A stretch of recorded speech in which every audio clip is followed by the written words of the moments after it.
తాగబోయేటువంటి వాడు తన భర్త అని తెలుసు, తాగేటువంటిది హలాహలమని తెలుసు.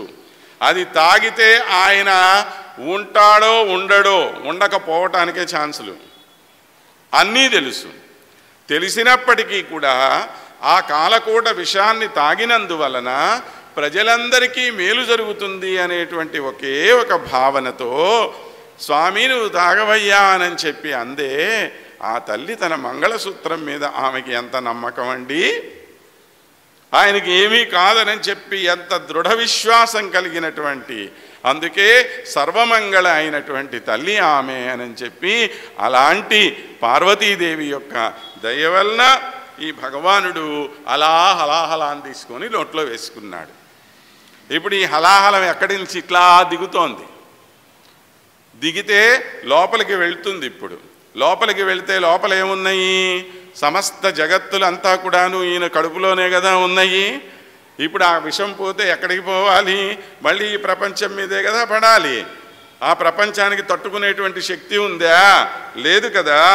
ఉదరములోకంబులకును సదనంబగుటెరుగి శివుడు చెటుల విషాగ్ని గుదురు కొనగంఠ బిలమున పదిలంబుగ నిల్పే సూక్ష్మ ఫల రసముక్రియన్. లోపలికి వెళితే ఈ సకల లోకాలన్నీ కూడా నాశనమైపోతాయి అనేటువంటి ఉద్దేశంతో ఒక ఏదో పండు రసం తాగినటువంటి వాళ్ళు పుక్కిట పట్టించుకొని ఇక్కడ పెట్టుకుంటాను చూడండి. అప్పుడప్పుడు గొంతుకేమన్నా గరగరామంటూ ఉంటే కాస్త ఉప్పు నీళ్లు అవి పోసుకొని నోట్లో పెట్టుకొని అని చెప్పి నోట్లో పెట్టేసుకొని ఆగుతాం మనం, లోపలికి మెంగం కదా. అలా ఇక్కడ దాకా పెట్టేసుకున్నాడు ఆయన.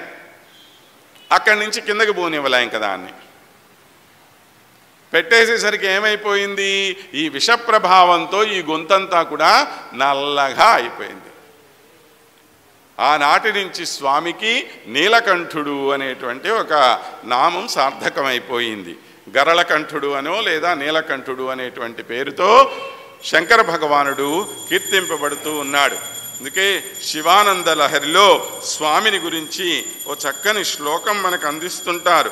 నాలం వా పరమోపకారకమిదం త్వేకం పశూనాం పతే పశ్యన్ కుక్షిగతాన్ చరాచరగణాన్ బాహ్యస్థితాన్ రక్షితుం సర్వామర్త్యపలాయనౌషధమతి జ్వాలాకరం భీకరం నిక్షిప్తం గరళం గలేన గిళితం నోద్గీర్ణమివ త్వయా. హే ప్రభు, నువ్వు ఎంత దయామయుడివయ్యా అంటే, నీ దయకు పరాకాష్ఠ ఏమిటయ్యా అంటే, ఏ విషాన్ని తాగితే సర్వలోక ఆ విషం యొక్క ప్రభావంతో తాగక్కర్లా, ఆ విషం అట్లా బయట ఉన్నా చాలు, దాంతో అందరూ కూడా నాశనం అయిపోయేటువంటి అతి భయంకరమైనటువంటి ఆ హలాహలాన్ని నువ్వు నీ నోట్లో అలాగా దాచిపెట్టుకొని సర్వ జగత్తును కాపాడావే తండ్రి.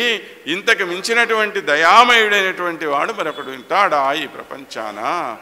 అంత దయగలిగినటువంటి ఓ స్వామి, నువ్వు మమ్మల్ని రక్షించవయ్యా అని చెప్పి ఆ స్వామిని ప్రార్థన చేస్తూ శివానందలహరిలో ఒక అద్భుతమైనటువంటి శ్లోకం మనం చదువుకున్నాం. సరే, ఈ గరళం ఇలా తాగినప్పుడు కొద్దిగా ఒక 2-3 బిందువులు అలా నేల మీద పడ్డాయట. ఆ పడినటువంటి బిందువుల్ని తాగినటువంటి పాములు, తేళ్ళు, ఇటువంటి జంతువులన్నీ కూడాను విషపూరితమైపోయినాయి అని చెప్పాను.